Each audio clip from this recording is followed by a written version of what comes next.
Oi pessoal, tudo bom? Para quem não me conhece, me chamo Ana Maria Cordenúncia Bonfante. Hoje eu vou estar dando continuidade dos espíritos, ok? Então vamos lá. Os espíritos revestidos de corpos materiais constituem a humanidade ou o mundo corporal visível. Despojados desses corpos, eles constituem o mundo espiritual ou mundo invisível.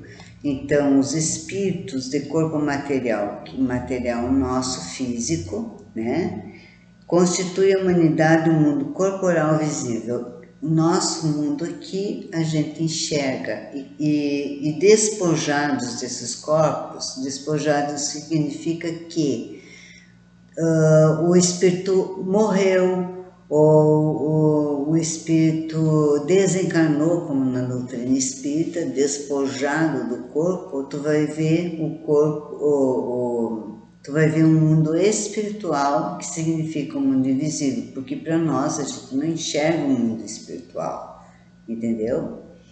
É isso aí.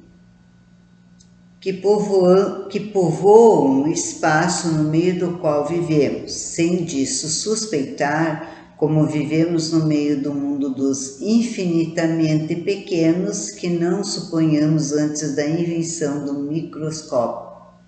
É isso aí, porque o universo, como o universo é infinito, o nosso mundo que a gente imagina que é enorme, grande, não sei o que, é pequenininho, comparando com outros mundos por aí, né? Então, continua aqui. Os espíritos têm todas as percepções que tinham sobre a Terra, mas em um mais alto grau, porque suas faculdades não estão mais amortecidas pela matéria. Eles têm sensações que nos são desconhecidas, veem e ouvem coisas que nossos sentidos limitados não nos permitem nem ver e nem ouvir. Para eles não há obscuridade, salvo para aqueles cuja punição é de estarem temporariamente nas trevas. Todos os nossos pensamentos repercutem neles, que os leem como em um livro aberto, de sorte que aquilo que podemos ocultar a qualquer outra pessoa, não o podemos mais desde que ela é espírito. Quando somos espíritos, ninguém pode ocultar nada dos espíritos, porque o que a gente pensa, eles captam assim, abrir o livro, eles leem o pensamento, eles sabem tudo, né? Então, tu não oculta nada deles, tá? Continuando. Os espíritos estão por toda parte, entre nós, ao nosso lado, nos acotovelando e nos observando incessantemente. Pela sua presença permanente em nosso meio, os espíritos são os agentes de diversos fenômenos, desempenhando um papel importante no mundo moral e até um certo ponto no mundo físico, constituindo, assim, uma das forças da natureza. Desde que se admita a sobrevivência da alma ou dos espíritos, é racional admitir-se a sobrevivência das afeições. Sem isso, as almas de nossos parentes e de nossos amigos estariam perdidas para sempre para nós. Sem as afeições. Uma vez que os espíritos podem ir por toda parte, é igualmente racional admitir-se que aqueles que nos amaram durante sua vida terrestre nos amem ainda depois da morte. Venham para perto de nós, desejem se comunicar conosco, servindo-se para isso dos meios que estão à sua disposição. Isso é o que a experiência confirma. A experiência prova, com efeito, que os espíritos conservam as afeições sérias que tinham sobre a terra e se alegram em vir até aqueles que amaram, sobretudo quando são atraídos pelo pensamento e sentimentos afetuosos que lhes dirige, enquanto que são indiferentes para aqueles que não lhes têm senão indiferença.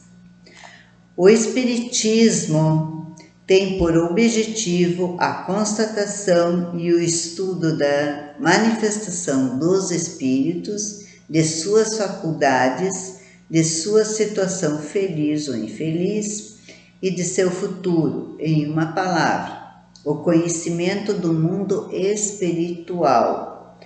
Essas manifestações, sendo confirmadas, têm por resultado a prova irrecusável da existência da alma, de sua sobrevivência ao corpo, de sua individualidade depois da morte, quer dizer, da vida futura.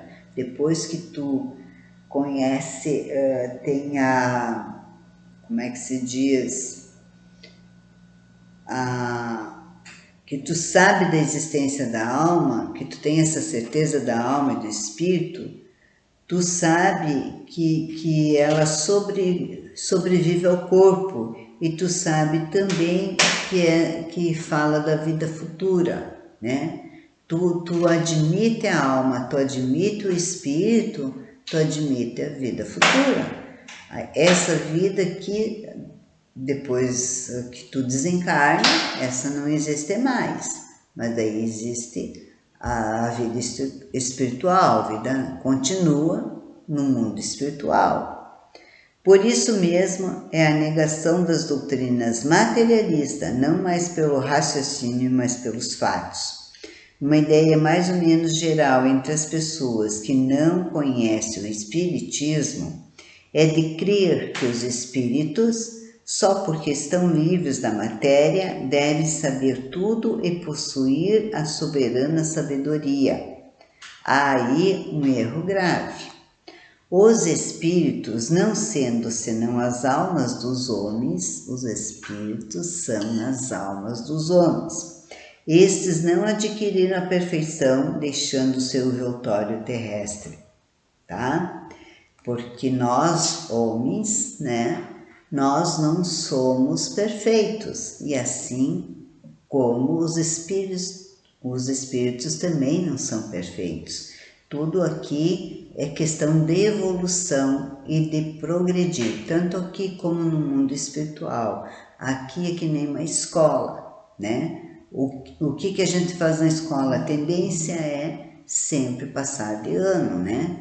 Então, é isso aí, é uma escola para evoluir e progredir. No mundo espiritual é a mesma coisa, certo? O progresso do espírito não se realiza senão com o tempo, e não é senão sucessivamente que ele se despoja de suas imperfeições e adquire os conhecimentos que lhe faltam. Então, no mundo espiritual, ele vai progredir cada vez mais, evoluir, e isso depende da evolução de cada espírito.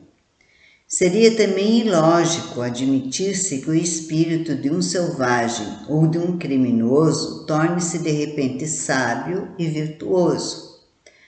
Como seria contrário à justiça de Deus pensar que ele ficaria perpetuamente em sua inferioridade. Então ninguém vai continuar ignorante, inferior, né? Há sempre a tendência a progredir, tanto aqui como no mundo espiritual, né? Mas tu não vai agora de repente se tornar um criminoso, aquele que é criminoso vai se tornar de uma hora para outra sábio ou virtuoso, não. É a evolução, tu tem que ir evoluindo cada vez mais, né? Rumo ao progresso, evoluir sempre, tanto aqui como no mundo espiritual.